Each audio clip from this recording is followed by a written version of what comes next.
Hey, I'm here in Philippi at the river. I guess this is the river where Lydia and the other Jewish women were gathered to pray when Paul first came into Philippi in Acts chapter 16.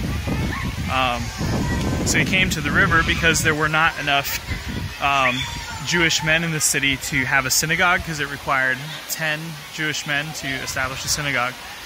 So he knew that because there was no synagogue, they would be gathered down by the river. So he went down to the river, found the women here praying, and he preached the gospel to them, and they were saved.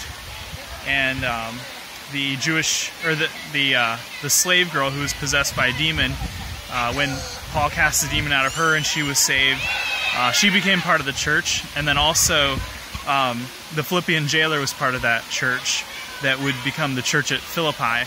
That church was the church which entered into partnership financially with Paul. They were the only church that partnered with him.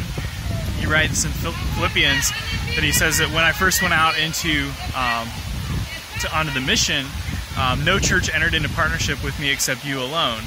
And he writes his letter to them in chapter 4. He says that I'm writing to you not because I seek financial benefit, but I seek the fruit that would go onto your account.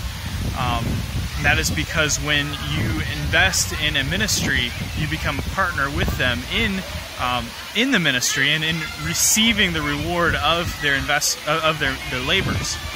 And so, to that end, the church at Philippi now has been receiving the spiritual payout of their investment for the last 2,000 years.